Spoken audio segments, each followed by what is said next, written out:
We grow up thinking we leave our childhood behind, that once we become adults, we move on, stronger, wiser, independent. But here's the truth, you never really outgrow your childhood, you carry it, in every thought, every reaction, every fear, every dream. Your adult personality, when your confidence, your relationships, your voice, isn't just shaped by what you learned, it's shaped by what you felt, and sometimes the person you are today is still trying to heal the child you once were. This is how your childhood shapes your adult personality.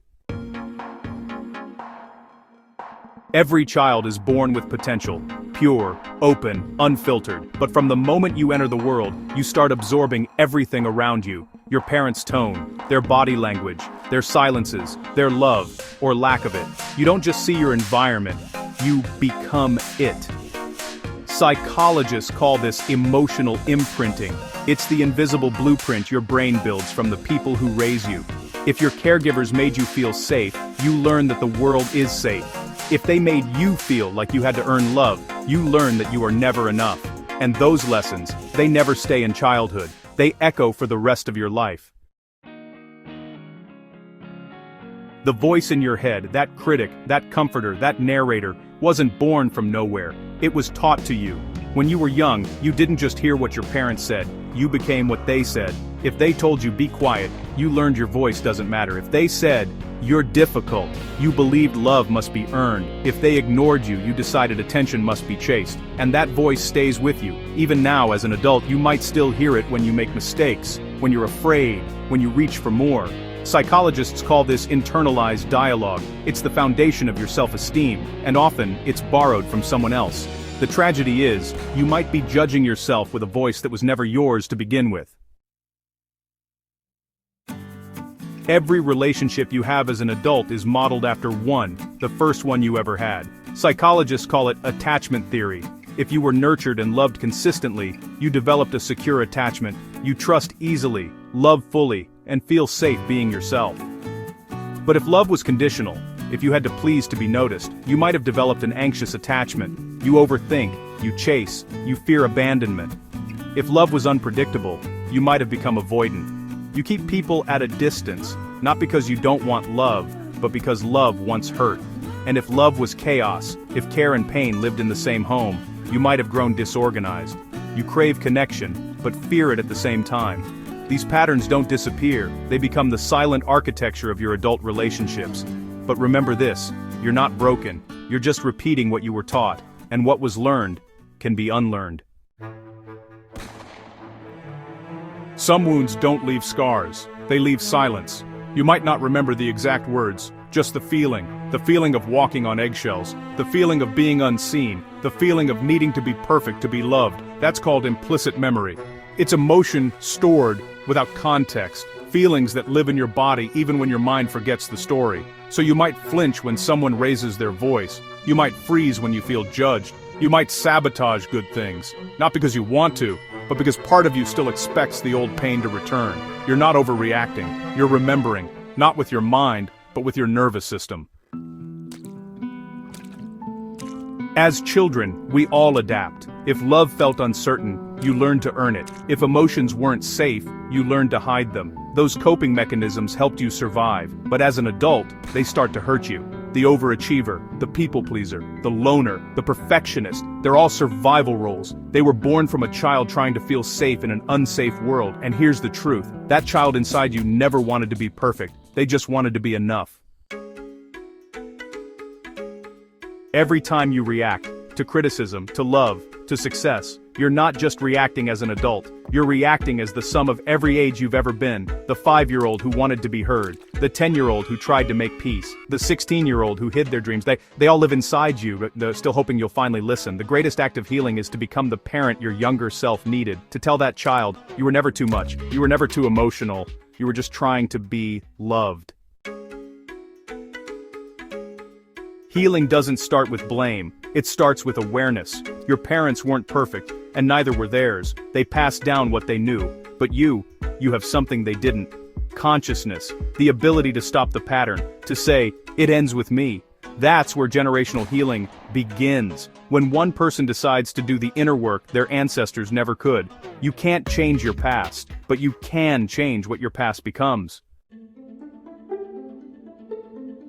The moment you realize your behavior is not your identity, that's when freedom begins. You're not the insecurity you inherited. You're not the silence you were taught. You're not your parents' fears or their failures. You're the awareness rising from it. Every time you choose compassion instead of self-criticism, you rewrite your wiring. Every time you express instead of suppress, you free your inner child. Every time you show love without fear, you build a new emotional legacy. This is what healing looks like. Not loud, not dramatic. Just consistent, gentle awareness. Your childhood built the foundation, but you are the architect now. You can rebuild the walls, you can repaint the memories, you can rewire the story. You don't need to erase the past, you just need to make peace with it, because every version of you, the child, the teen, the adult, they're not separate. They're chapters of the same story, leading you here. Childhood is a crucial stage in a person's life. It is a formative period that lays the foundation for our future selves.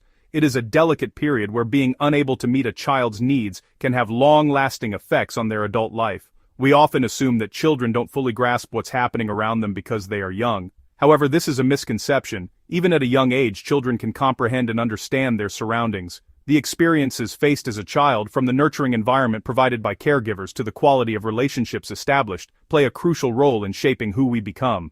Though we grow up, childhood experiences continue to influence us well into our adulthood and much later in our lives. We often underestimate how big of a role these can play. Think back to why someone behaved the way they did. Is it just because that is the way they are, or rather because of the things they experienced as a child? The things we wanted and dreamed of as children still matter to us, but we learn to adapt to fit societal and cultural expectations that are set upon us. In the context of mental health, the events and environments we encounter during our early formative years shape our psychological well-being in significant ways. The scars of childhood trauma can run deep, shaping who we become as adults. When children endure physical or emotional abuse, neglect, or witness violence, it can have a lasting impact on their personality.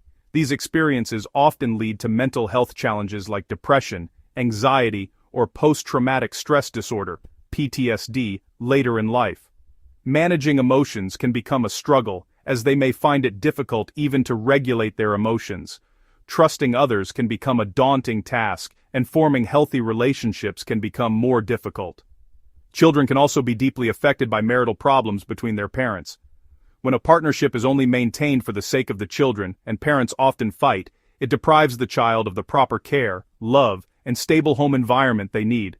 In such situations, children often blame themselves for what's happening, or try to provoke their parents to gain attention. They carry a constant burden of guilt, and instead of experiencing a nurturing family environment, they are exposed to parental disputes. Their home becomes an uncomfortable place for them. These adult issues that should not burden the child at such a young age become ingrained in them while growing up. Similarly, the way parents raise their children also has a big impact on how they grow up. When parents are very strict and punish their kids frequently, children become anxious and turn into individuals who compulsively abide by the rules, no matter where they are. This is authoritarian parenting.